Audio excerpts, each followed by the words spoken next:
sumalubong yung panawagan ng mga alagad ni Tambaluslos na mga kongresista para daw mag-resign si Inday. Even though, even ang mga katulad ni De Lima o yung mga sobrang diehard anti-Marcos ay nakikisama dito sa panawagan na mag-resign si Inday or tanggalin sa DepEd as secretary.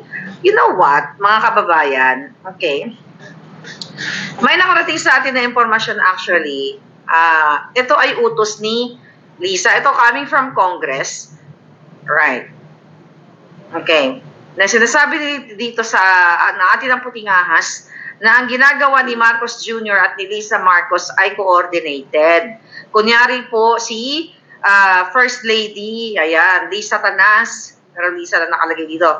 Kunyari po si First Lady ay magsasalita, magpapaawa effect at babawiin ni Marcos Jr. na kunyari wala silang problema ni Inday Sara, pero ang totoo ay inaatasan nila ang mga kongresista nila Tambaluslos na magtoka-toka o mag-take turns ang mga kongresista para manawagan na ang term niya is traidorin si Inday o patalsikin o galitin para mag-resign si Inday ng tuluyan. Ito po ay palabas lamang ng gobyernong ito na kunyari walang problema si Marcos Jr. at si Inday, wala siyang problema kay Inday, pero ito ay utos nilang dalawang mag-asawang ulupong. Alright? Kasi ito ba, sabi niya, actually, Miss Maharlika, si Tambaluslos ay in talks right now with Leni Robredo. Alright? Siya po ang in charge, si Tambaluslos, na nakipagkita kay Leni. Kaya kung napapansin niyo, Miss Maharlika, binanggit ni Liza na dun sa kanyang interview na mabuti pa daw si Leni ay hindi katulad ng ginawa ni Inday Sara. Alright? Okay. At meron po silang talagang malaking plano laban kay Inday. Madalas po silang umaalis out of country. Okay? Kasama yung mga congressmen na kasabwat nila. Doon po sila nag-uusap sa labas ng bansa para pagplanuhan din si Inday at iba pang mga anomalya o aktibidades nila. Okay? Actually, sabi niya dito, okay, next week,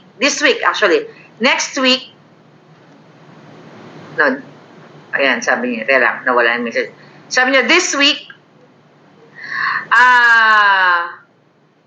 aalis na naman po sila. Pag-uusapan nila, next week, kung saan to aalis. Pag-uusapan naman po sa ang plano nila, maliban sa pangangamkampo ni paano patalsikin si Inday. Ito po ay may basbas lahat ni Lisa, ni Kuting at ni Tambaluslos. Ako ay binabasa ko lang yung information na galing sa Congress. Ngayon mga kababayan, true enough na ito ay katarantaduhan lang ni Marcos Jr. Kasi sa kabila ng trust rating ni Inday Sara, ito lang, kahapon yata ito, okay? Imagine mo, as DepEd Secretary, meron siyang trust rating na 82% and 84% performance rating. Pero bakit aalisin si Inday Sara? So, actually, hindi na dapat tinatanong yan dahil alam nyo na kung sino ang nasa likod nito. So, a few hours ago, mga kababayan, ay tinanong si Marcos Jr. ng reporter na kung saan, ano daw ba ang kaniyang masasabi doon sa reaksyon ni Inday Sara. Ni Inday Sara sa interview ni Lisa Tanas kay Taberna. Alright? Pero basahin muna natin ang sinabi ni Inday Sara. Di ba nagsalita si Inday Sara, nagpayag na siya ng kanyang sagot patungkol dito kay Lisa Tanas kung saan kay Judictus Benedictus. Na Lisa kung saan ang sagot ni Inday Sara dyan, okay, na Mga kababayan, bilang tao, di ba nakangiti pa nga una si Inday, karapatan ni unang ginang Liza Marcos na makaramdam ng sama ng loob at galit. Subalit ang kanyang personal na damdamin ay walang kinalaman sa aking mandato bilang isang opisyal ng pamahalaan. Tama. Actually, si Liza ang nag-crossed, okay? Tumawid. Okay? Tumawid sa kanyang kachipan, tumawid sa kanyang kadugyutan, mga palangga, yung kanyang dramatization, yung kanyang pa-short-short na tig-3-10 na galing sa jukay-jukay, na kunyari para mahirap ang drama niya o pang-masa whatsoever, siya ang nagpakita ng pag-uugali na masahol pa sa pusali. Okay, alam niyo yan. Tuloy natin sinabi ni Inday. Upang makausad tayo, iiwan natin sa isang pribadong pag-uusap sa pagitan lamang namin ni Pangulong Bongbong Marcos at ang mga susunod na hakbang. Kasi nga wala namang mandato si Liza. Si Liza ay isa lamang Isa lamang kidnapper na nakikipagsabuatan kay Francis Lloyd Chua at sa kay Senate President Zubiri, kay Tambaluslos, kay Escudero at sa marami pang iba. So walang mandato actually itong si Liza. Alam na natin yan.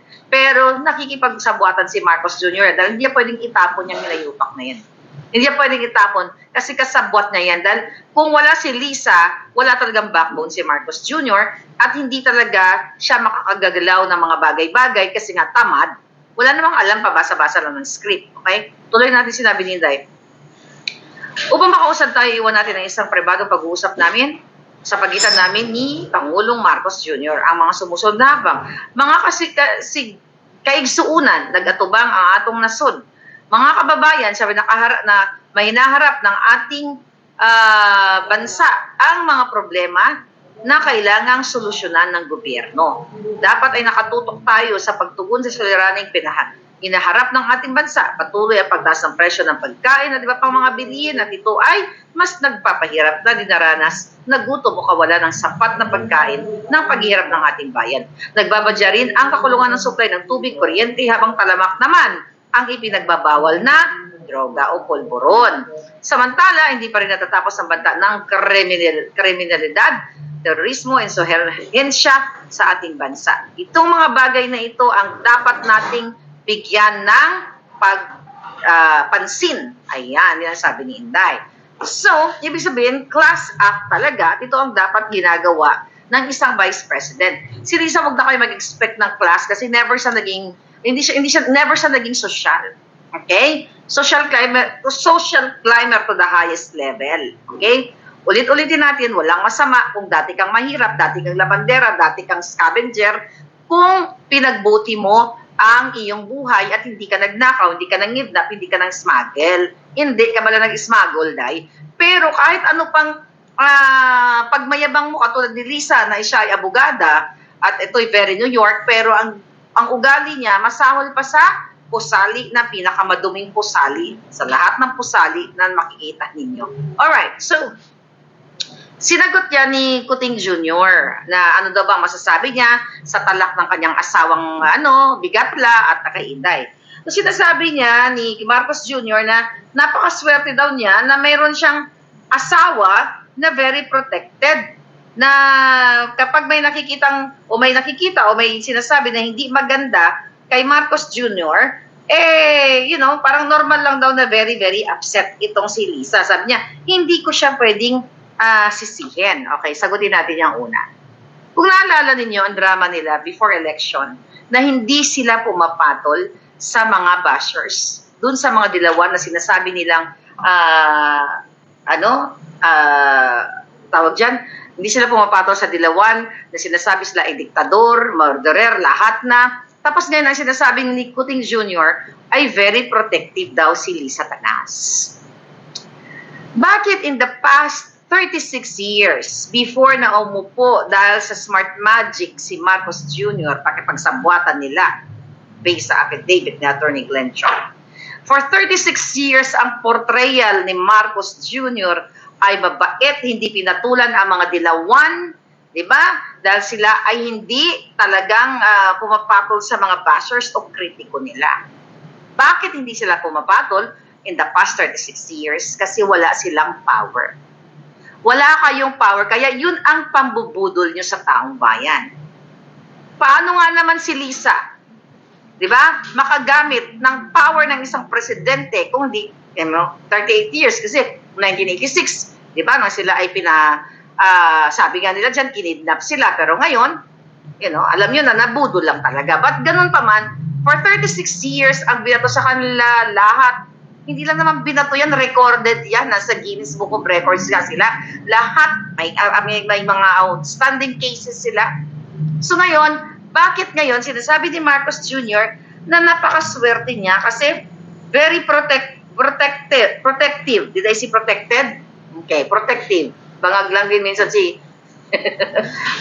ngarag minsan. So, protective. Okay?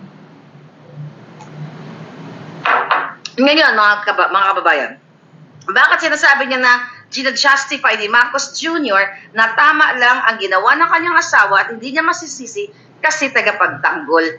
Asawa daw na yun. It's all BS. Kasi nga, may power na sila ngayon. Kaya, ngayon, pwede na tumawag si Liza sa Romania para manggurgur. Diba? So, yan ang dramatization nila ngayon. At ito, basahin muna natin ang sinabi ni Puting Jr. Okay? Sinabi pa niya dito, I think that, referring to Sarah, okay? Kasi tinanong din ng reporter na bakit may mga nanawagan nga natanggalin si Sarah sa DepEd, okay? Sabi ni Puting Jr., I think that she also as a wife understands how the First Lady feels when you have to sit there and listen to these attacks that are being made against your husband. Si Inday, hindi siya nanggugurgur, hindi siya tumatawag sa Romania, hindi niya ipinagmamalaki. Bakit mga kababayan? Napatunayan na ng mga Duterte for 6 years.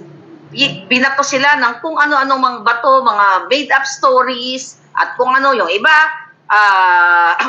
talagang grabe. Si Lenny nga, pumunta pa sa UN para siraan si Duterte doon. Sinasabi si Duterte ay murderer, ganyan-ganyan. Ano nangyari kay Lenny? Kinasuhan ba ni Duterte? Ginipit ba?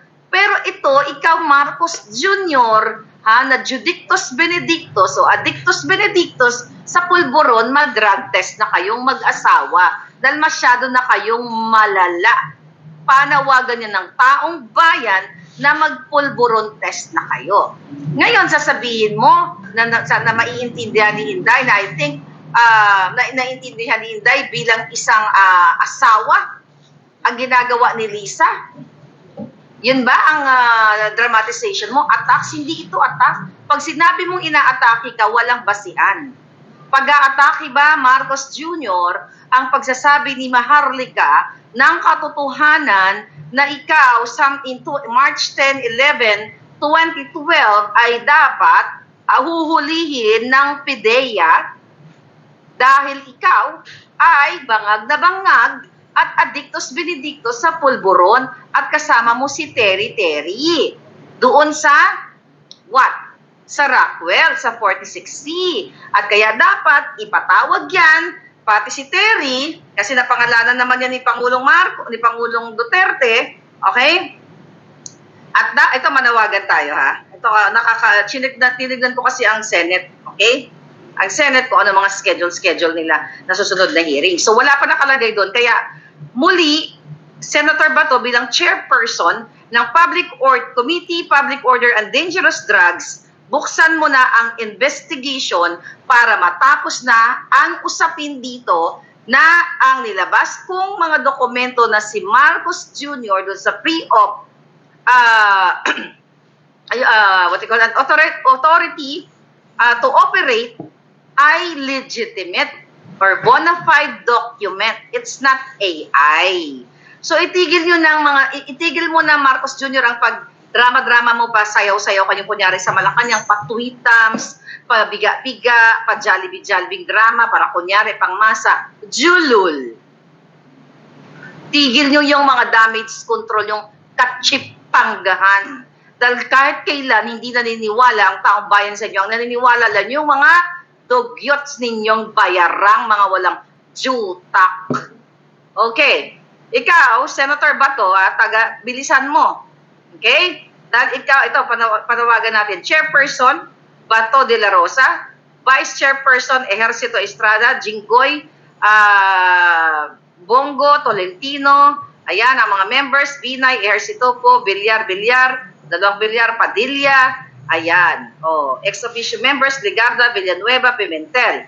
Okay, ngayon, dito sa investigating agent na nag-sign ng document na yon, which is nagsulat o sumulat na rin sa Office of the President, PIDEA, Congress and Senate, na nananawagan din na na imbestigahan na nga ito, ay sumulat din po kayo dito sa Committee on Accountability of Public Officers and Investigation kasi kailangan imbestigahan ng isang public officer like Marcos Jr. dito sa isyong pulburo na ito. Ayan, ang chairperson dyan ay si Pia Cayetano and also vice chairperson si De La Rosa at Bongo. Kaya ayan, magkakasama pa rin kayo, halos pare-pareho lang. But anyway, mga kababayan, balik tayo dito kay Kuting. Na sinasabi ni Kuting, sa kabila ng drama-drama niya, na syempre maintindihan dapat ni Inday Sara daw na ang pang-aatake sa kanya ay dapat lang siya ipagtanggol ng kanyang asawang Jahas. Sabi ko kanina, for 36 years, sabi ninyo, hindi kayo nagpapapatul. Dahil mas masahol pa nga yung inatake sa inyo, ang binato sa inyo ng 36 years. Kasi totoo naman pala, mga binato sa inyong Judas Estas Barabas ka. Tapos yung nasa power kayo, magigipit kayo ng mga vloggers. Mangingipit kayo ng mga taong kritiko like Lenchong, like me, like General Macanas. Kasi nga may power na kayo at isang tawag ng ni Liza sa Romania para manggurbor. Ngayon, sabi pa niya sa interview ni Marcos Jr., but mag-uusap kami ni VP Sara tungkol dyan. Huwag niyang masyadong dibdibin. Hindi naman siya yung mga nagsabi ng tungkol sa kung ano-ano. Bakit si Sara ba ang nagdibdib? Ang asawa mong Jutang Jenimes ang nagdibdib, di ba? Kaya nga siya bad shot na siya sa akin. Di ba? Napangagdabagag, na parang nakatira ng bonggang-bongga. Okay? So, hindi si Sara ang nagdibdib. Kayo. Dahil, mga kababayan, pinagluloko kayo ni Marcos Jr. Bago po, nagpapa-interview, yung mga Jutang Jenimes na yan, magkasama sila, nag-uusap sila, at the fact na foreign intervention yan, foreign advisor ang nagsabi na magpanggap si Liza, na kunyari paawa, ay suot ka ng short na 3-10, tapos magmukha, wag ka magsuklay, wag ka maligo, mukha kang pusali, mukha kang madugyot na galing sa kanal o galing sa tubugan sa Carabao, pinagluloko ang taong bayan, Marcos Jr. Bangag ka lang, magpa-drug test kang yawa ka. Ano pinagsasabi mo na mag-uusap kayo ni Inday? Tapos wala kang kinalaman dito sa pag-i-interview ni Taberna? Na magkakasabwat na kayo para sirain si Vic Rodriguez na sinasabi ni Lisa na yung tungkol kay Vic Rodriguez na walang loyalty. Sino ang walang loyalty? Kayo, mga traidor. Yung mga taong nagsilbi sa inyo, ni piso wala kayong binayad, katulad ni Rodriguez at ni Glenchong. Tapos kayo pa ang magsabi na walang loyalty itong mga ginayupak kayo. O ngayon ang drama ninyo, wag daw dibdibin ni Sara. Hindi naman siya yung nagsabi tungkol sa kung ano-ano. Ano bang sinabi namin dito kung ano-ano? Sinasabi lang naman namin na magpulburon test ka. Dahil bangag ka, nangiwi na kayo, at tinatarantado niyo yung taong bayan. Ang sinasabi namin dito na ang asawa mo, di ba, lumabas mismo sa mga bells niya na gatawag siya na kung siya lang ang in charge ay ipapagurgur niya kaming lahat. Di ba? Anong ibig sabihin yan? Ayan ba? Kami ba ang nag-cross ng line? Kami ba ang wala sa ayos dito? Kami ba ang nag-behave ng bangag-bangag? Kayo ang nag-behave. Kayo ang umugali ng kanal ng pusali. Kayo ang nagdrama at mga kababayan, huwag kayo pinagluloko ni Marcos Jr. na kunyari, mag-uusap sila ni Inday. Na kunyari, concern siya kay Inday kasi may nananawagan na si Inday ay mag-resign na o tanggalin nila sa DepEd. Magkakasabwat si Marcos Jr., si Lisa, si Tambaloslos at ang mga kongresista. Yan, kababasa ko lang ng mensahe na bulihin si Inday hanggang sa Inday. Yan, makinig ka. Hanggang ikaw ay bumigay at mainis para umalis ka ng kusa. That is the plan of these evil people. Okay? Na tinulungan mo na dahil sa'yo, Inday, nanalo, eto, tatraidorin ka. Huwag ka magpapaniwala kay Marcos Jr. na bangag na yan. Talaga naman bangag. Oh, ano sabi mo, Marcos? Madali naman sigurong plansahin lahat yung issue. In the first place, dapat bago nagpa-interview ang asawa mo ay pinlansya mo na. Kasi alam mo naman ang ngangabels ng asawa mo kapag nakatira o kargado ng ipinagbabawal na kung ano man or kargado ng tequila, ng margarita, martini at kung ano-ano pa. Kaso lang, kaya kayo ngayon nag-epal-epal at nag-damage control kasi epic fail. Ibig sabihin, hindi umubra ang drama ni Lisa Tanas na pusali look. Pusali, corduroy look, bangag look. Kasi akala ninyo maaawa sa inyo ang tao pa drama-drama nyo na pa underdog ang dramang giatay. At yung maitsura nyo ngayon? Cute ba yan? Nakakatak-cute. So dahil hindi umepekto ang drama ni Lisa dahil palpak ang inyong advisor, kaya naman nagpa-Jollibee, ginamit nyo pa ang Jollibee ngayon. Kung ako sa Jollibee, kasuhan kayong mga inayupa kayo. Dahil gumagamit kayo pang cover up. Anyway, di ba mga kababayan, mga kaladsyan nito, tapos sabihin pa ni Marcos Jr., huwag daw dibdibin ni Inday. O, dahil hindi naman siya nagsabi ng kung ano-ano, kayo pa magsabi ngayon na huwag dibdibin ni Inday. Dapat, sabi ko nga, bago nagngaw-ngaw, nakipagsabuatan kay Taerna, dahil huling-huli naman sa audio clip ni Lisa na ay kasabwat niya na before that, noong 2022 na si Taerna at si Lisa Tanas ay talagang magkasabwat sa kanilang paninira. Kaya nga wala kayong mga kredibilidad. Lahat dahil magkakasama kayong bangag. Nasabi ko pa, madali sigurong plansahin. But Bibi Sara and I will talk. Bago ka sana na ganyan-ganyan, kinadena mo yung asawa mo sa underground o sa basement nang hindi makapangagat yung chulupong na yan. Sabi mo pa, she does not have to take it too seriously because she was not the one who said those statements. Sa kapal na mukha mo, sineryoso ba ni Inday? Nagngalngal ba si Inday? Kayo ang nagngalngal. Yung asawa mo pagsabihan mo, ikadena mo. Dahil may rabies nangangagat ng bonggang-bongga, baka makagat lahat ng Pilipino. Nakakagat na nga ang Pilipino eh. Diba? Hindi lang jahas ito, minsan jaso din. Minsan jahas, pumupulupot, minsan jaso, na matindi ang rabies sa kanyang pangil. Sabi mo pa si Inday ngayon na huwag iseryosohin? Sino ba nagseryoso? Sino ba naging bangag? Sino ba nagpa-interview? O sabi niya, she's not the one who said those statements. Perhaps these issues will be ironed out easily. No! Okay? Hindi na mapaplansya ito dahil ibinuking ko na nakasabwat kayo at pinipressure nyo, binibigyan nyo ng malaking pondo ang mga kongresistang tiwali para i-push at mag-take turns kayo, magpa-press con kayo na kailangan bumaba na si Inday at nakikipagsabwatan pa kayo kay Dilima at ngayon in talk si Tambaluslos kay Leni Robredo to replace Leni Robredo kay Inday Sara. Sabi pa ni Marcos Jr., I don't think we need to patch anything up. She understands as a wife herself the sentiments of the First Lady. O, ganyan-ganyan. So, kami na lang lagi ang mag-iintindi. Imbis na ang Pilipino ang tindihin nyo, ang matataas na bilihin, ang kawalan ng trabaho, ang droga, ang lahat ng kaletsya na nangyayari sa Pilipinas. Ngayon si Inday pa ang dapat umintindi sa asawa mong bangag. Talaga naman bangag kayo, magka-classmate talaga kayo sa inyong mga illegal activities. Sabi pa ni Kuting, our conversation will be precisely that. I'm sure you'll understand how she feels. Ang First Lady, hindi sanay sa politika yan eh. Hindi pala kayo sanay sa politika. Bakit kinarag-karag mo siya kung hinayupa ka? Tagnan mo, galing sa statement sa ngangabels ng isang bangag na presidente. Hindi sanay.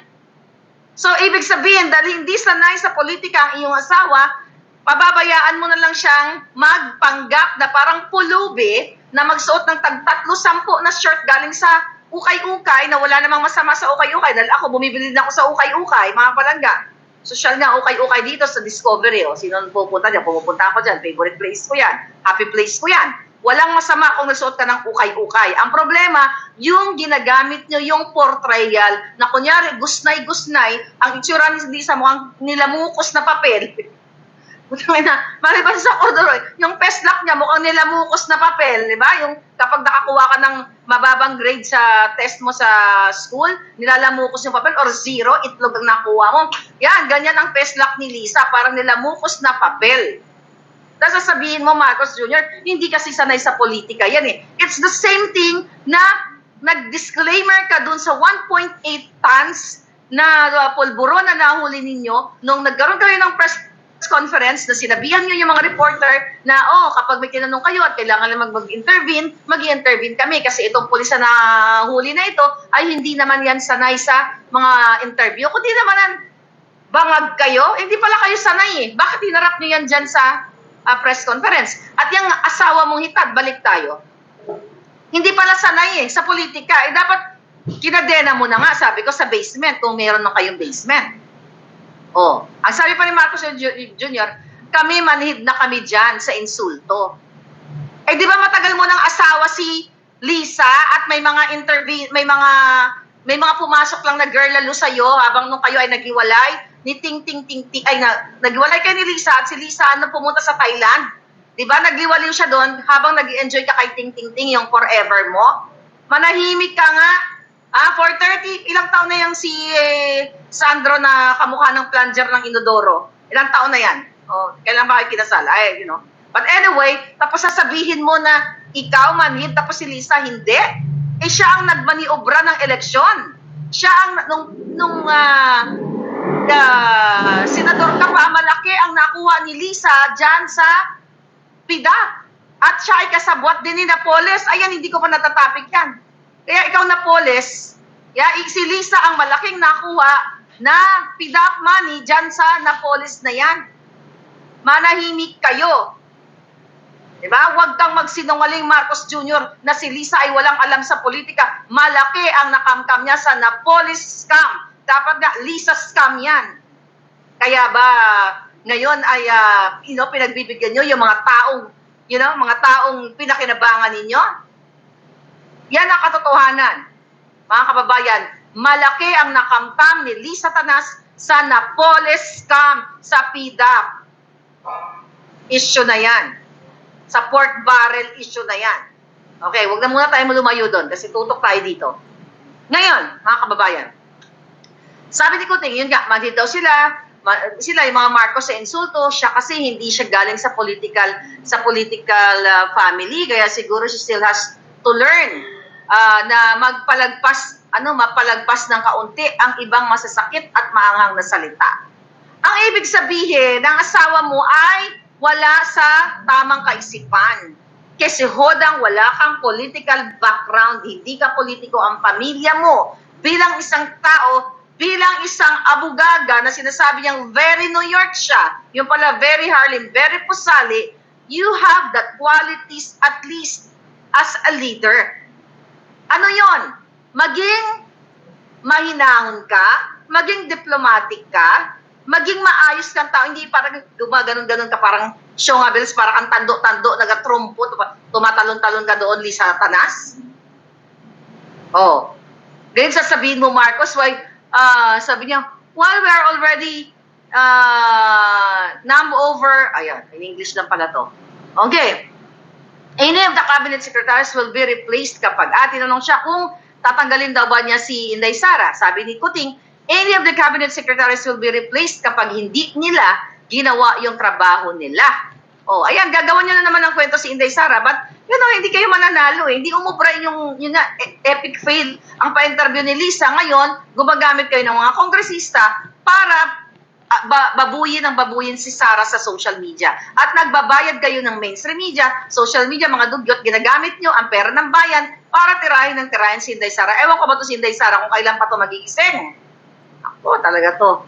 Anyway, ano ba sabi ni Kuting Jr.? All the other things are not part of the discussion. Kapag hindi na kaya, nagkakasakit.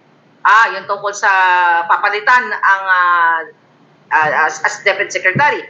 Kapag hindi na kaya, nagkakasakit, sabihin mo lang, papalitan ka namin. Kapag hindi talaga marunong, ukurap, the heck? Salta pa kurap? Ano ka? Anong tawag sa'yo? Ang kapal ng mukha mo, Marcos Jr., na hindi ka kurap. Recorded ka sa buong mundo, buong planeta. At ngayon ayaw niyang tumigil sa kakurap sa PCSO habang in the height of this controversy ang ginawa ng asawa mo, may nanalo naman ng 44, how many million? 40-something million. Si Lisa na naman ang panalo. Na walang gustong mag-imbestiga ng malakas ang loob, katulad ni Tulfo na backdoor na. Wala na kayong patutunguhan, mga kababayan, cornered na kayo nitong mga jejemonyong ito. Ano pa sabi mo, Kuting Jr.? Ayun, kapag corrupt, tatanggalin ka talaga namin. Ba't hindi mo tanggalin ang sarili mo at mag-resign ka? Dahil ikaw ang larawan ng korupsyon. Kayo ang larawan ng mga manggugurgor. Diba? Kayo ang larawan ng mga mafia na gusto nyong what? Gusto ni Lisa, isang tawag lang sa Romania. Ano ang meron sa Romania? Oh, ano pa sabi ni Kuting Jr.? Hindi naman ganun si Inday, ganyan-ganyan, chuchu-chuchu. Sabi niya, if you can no longer, English na yan, ba hindi naman daw ganun si Inday, over the point, recalling Marcos, okay, yun na yun. Okay, mga kababayan. Ay, giatay. See?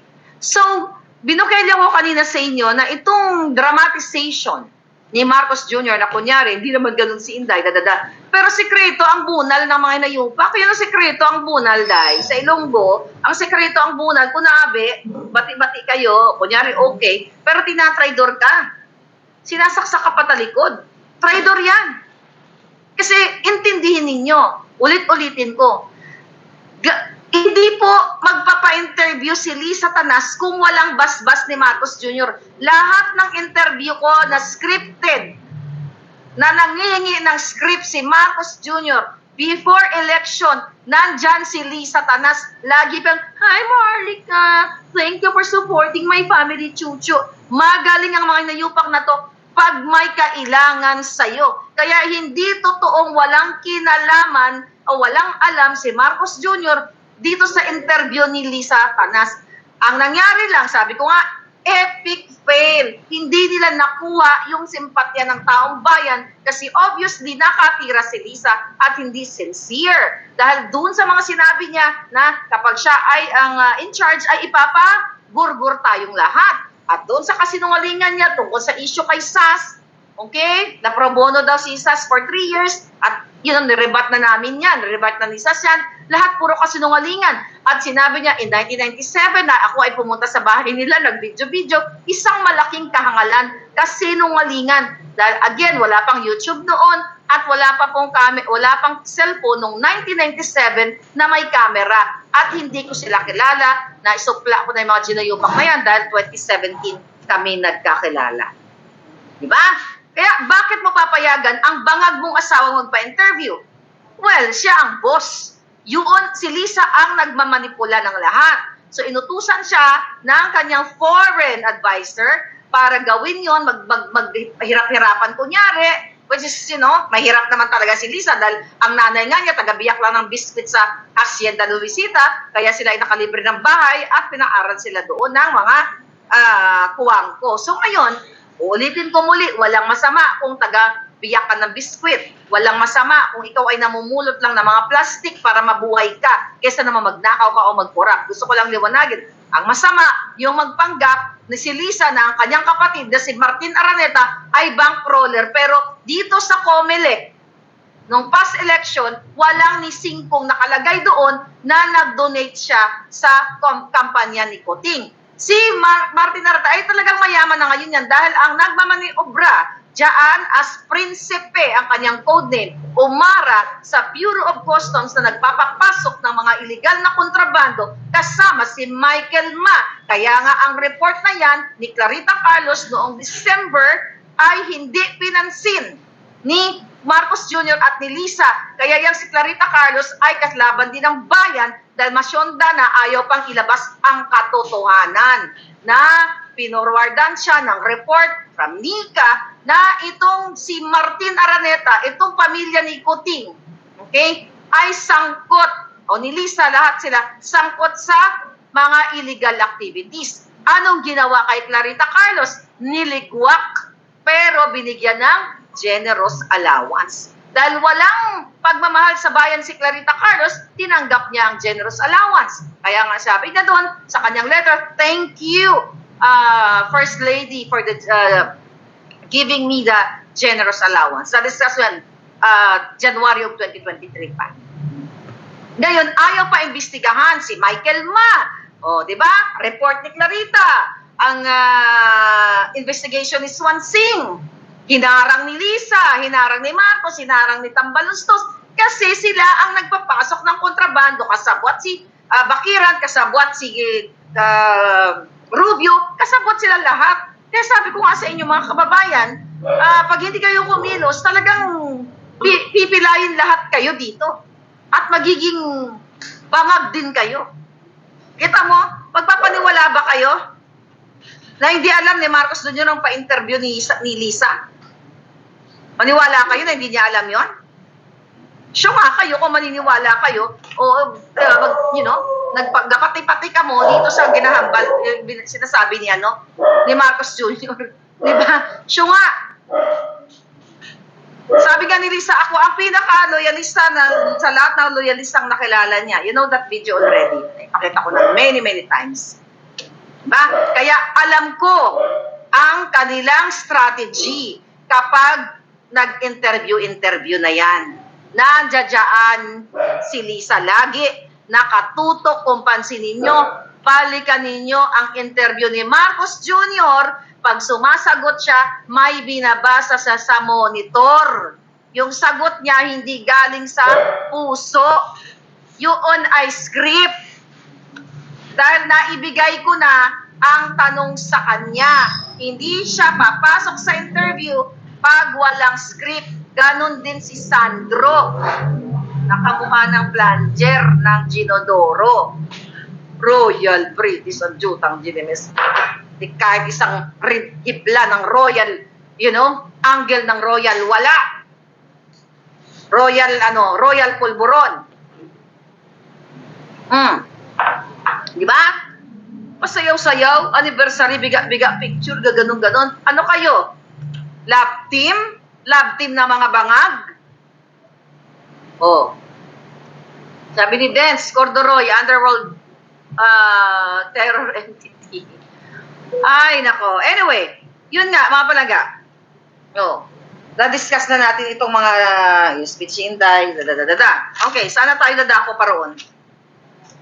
Okay. Nasa na ang 1.8, from 1.8 tons na drug haul, na isang driver lang, na ang driver mukhang nabigyan na yata ng PSD, niya, Miho, kumusta na ang mga mainstream media, nagyabang-yabang si Marcos Jr., nag-speech doon, na the biggest drug haul lang nangyari, pero ngayon, hindi naman pala totoo, at biglang nabawasan ng 400 kilograms yung sinasabi niyang 1.8. Paniwala kayo. Bago sana siyang nagngak doon sa press conference, minake sure nila na natimbang na ang lahat. Pero dahil ito ay stage, ito ay gawa-gawa to cover up the issue. Ang issue kinasasangkutan niya na panawagan ng bayan na siya ang magpulburon test. Kaya naman yung mga recycled na mga pulburon na mga dilaw-dilaw na sabi nga ng ating informante ay hindi na siya marketable. At ito, maaring stock ito ni Sayarot. Pakita nga na din si Sayarot, ha? Baka makalimutan niyo si Sayarot. O, maaring stock ni Sayarot yan na non-bailable ang case na kasama lagi o kasinama nila sa kanilang mga foreign trips. Pero nakalaya yan. Okay, kasama ni Marcos Jr., ni Lisa Tanas, ni Tambaluslos, ayan, may pa PSD, may pa security pa yan. So baka kay Sayarot, yung kontrabando na yon para magpapogi si Marcos Jr. Pero the next day, pumalpak na kaagad. Another epic fail. Why? From 1.8 tons, ang drama is kulang ng 400 kilograms to justify dahil maraming magagaling na mga palangga natin na nag-research na ang photon van na sinakyan na yon ay hindi kayang mag-accommodate ng ganoong kalaking, ganong kabigang. Okay? At in-explain na rin natin, wala pong bangag na pulburon, pulburon Lord, okay? Walang bangag. Sabi ni Bing Born, Royal Natro Orange. Yeah. So, wala pong bangag na pulburon Lord na magsasakay ng ganon karaming kontrabando sa iisang van. Again, epic fail, gusto kayong gawing mangmang ng gobyernong ito. Kaya kailangan ninyong mag-speak up day. Kailangan wag nyo nang patagalin. Dahil imagine, dapat meron tayong rally dyan sa Bulacan, pero hindi binigyan ng permit ang Maisog Rally dahil inutusan ni Liza ang mga jutang GNMS dyan sa governor ng Bulacan para hindi makita ng taong bayan yung ating hinagpis, which is constitutional rights, karapatan ng mamamayang Pilipino na magkaroon ng peaceful assembly. Nasa Bill of Rights yan. Pero dahil diktador, gigimonyo ang gobyernong ito, ay ayaw bigyan ng permit ang mga Maisog Rally. Katunayan na nasisindak, natatakot, umiikot ang tumbong ni Kuting Jr. dahil pag dumating ang mga taong bayan sa harap nila, ay wala na silang magawa kundi lumabas sa lungga nila dyan, sa lungga ng mga ahas sa Malacanang. Tanungin ko kayo, bakit ayaw bigyan ng permit to gather ang mga Maisog group? O tayo, kayo dyan. Bakit? Nung panahon ni Duterte, kaliwat kanan ang mga nagrarally. Pinigilan ba ni Duterte yan? Hindi. Hinayaan niya for 6 years, nagnangabels lahat ng galit kay Duterte, lahat ng ayaw kay Duterte. Hinayaan niya, kahit mga rebelding mga kaliwa, hinayaan niya, winelcome pa nga niya yan sa Malacanang, pero wala pa rin. Diba? Talagang rebelde pa rin. Pero si Kuting, sa panahon niya, ang mga rebelde ay talagang katuwang na nila. Mga kaliwang grupo, katuwang na nila. Kita nyo naman dyan sa Congress. Ngayon, mga kababayan, balik tayo dito sa 1.4 tons na lang. Diba? Asaan ang driver, Marcos Jr.? Bakit walang follow-up report sa mainstream media? Kasi nabusala na ang mainstream media. Busal na sila dahil natatakot silang matanggalan ng prangkisa katulad ng SMNI na sinuspindi ng mga jutang GNMS. Kaya sabi ko, ang mga mainstream media, they are not for the people. They're there para sa business. Ang dapat niyong suportahan ang mga taong tumataya ng buhay nila para sa katotohanan. Kapag ang mga tao o politiko ay hindi kayang itaya ang buhay nila sa ngalan ng fairness, sa ngalan ng hustisya, para sa taong bayan, huwag niyong pagkatiwalaan yan. Katulad ng mga mainstream media owners na tikom ang mga ngangabels katulad ng Daily Tribune na nirepost ang pre-op at ang authority to operate noong March 11, 2012. Tinawagan ni Cesar Chavez ng strategist ng Presidential Communications Office. Ayun, walang kabog-abog, tinake down ang page. Ang tawag dyan, authoritarian rule, diktador. Kung gusto nyong i-enjoy yan, again, it's up to you.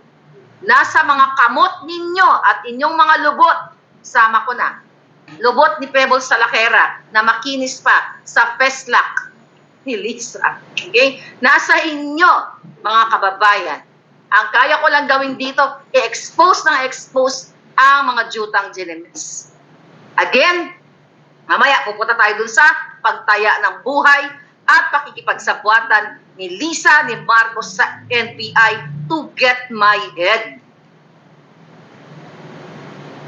Ngayon, mga palangga. Nabanggit ko na to, bidabidahan si Kuting. Alright? I think let's go to, ano na tayo? Let's go to death threat. Ngayon, mga kababayan, nakwento ko na to sa inyo, pero ni-remind ako ngayon. Okay? Diba nung January, Okay, January nung Maisog rally, Maisog, ay may nagsabi sa akin na si Lisa Tanas ay gagamit ng makikipagsabuatan sa NBI. Okay? Gagamitin ng NBI para mag-coordinate. Okay? Dito sa Amerika, at ang gagamitin na tao ni inutusan o inatasan ni Lisa Marcos at ni Kuting Jr. to get my head here para alamin ang aking lokasyon ay si Undersecretary Cadiz at yung Assistant Secretary Michelle para i-locate ako dito sa Amerika at kung pwede daw, ang sabi ni Lisa, makipag-ugnayan, okay, gamitin ang Amerika, dahil, di ba, sabi niya, malakas sila dito sa Amerika, okay, ay gagawin sa pakikipagtulungan ni Babe Romualdez na kanilang pinsan at ni Tambaloslos. Gagamitin ang mga political connections ng gobyerno para kunin ang aking ulo. At samantalahin ang diplomatic relations nga dito sa Amerika. At kung pwede daw, sabi ni Lisa, ay makipag-ugnayan sa Federal Law Enforcement Agency para gurgurin. So hindi ko alam kung may pinadala na ba si Lisa dito mula sa Romania para gurgurin ang aking alindog. Yan ang kailangan niyong malaman. Ikaw, Cadiz, Undersecretary, ay isasama ko yan sa report ko sa Federal Bureau.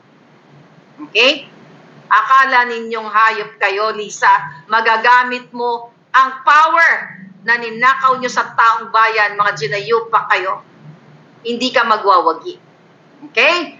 At ikaw, ulitin ko, ang kanya palang pangalan ay ito, binigay sa atin ng ating puting ahas na Miss Marlica, mag-ingat ka.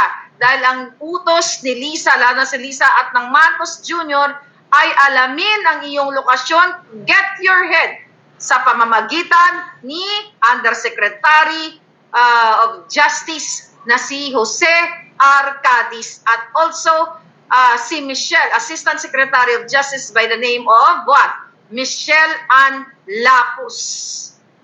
Nakita niyo mga kababayan. Okay? Kailangan ko ibukele sa inyo. Gagamitin ang diplomatic relations. Kaya sabi ko sa inyo, I will stay alive. Hindi papayagan ng tadhana ng Diyos na magwagi si Lisa na manggurgur gamit ang gobyerno. Isasama natin sa report ito dito sa authorities. Lahat, Lisa, nang inalngal mo na sinabi mo na tatawag ka sa Romania at sabi mo kung ikaw ay in charge, gugurgurin mo kaming lahat. Good point sa akin yun. Sa amin, pati sa distressed mother. Dahil pinatatarget din po ni Lisa si distressed mother sa Europa. See? Kaya itong administrasyon na ito, manggugurgur, hindi totoo na hindi nila papatulan yung mga critics. Kasi the fact na nagpa-interview si Liza Tanas na tinira-tira niya, okay? Nag-alboruto sa sinabing bangag ang kanyang asawa, hindi totoo na hindi nila papatulan o hindi sila magpa-file ng libel case sa mga kritiko. Hindi talaga sila magpa-file ng libel case siya, pero gagamit siya ng mga proxies, gagamit siya ng mga tao na gipitin kami, pero hindi ka magwawagi. Kasi nasa Exhibit 1, 2, 3, 4, 5 ka lahat, hanggang Z, A, B, C. Lahat ng alphabet, lahat ng numbers, nandoon ang pangalan mo. Inilubog mo sa pinakamababang putikan at ipinakita mo, okay, sa sinabi mo, okay, na ang sabi nga ng ating palangga dyan ay Freudian slip. Nasa mind mo, subconsciously, na gugurgur ka ng isang maharlika, ng distressed mother, o gugurgur ka ng kritiko. Syunga ka.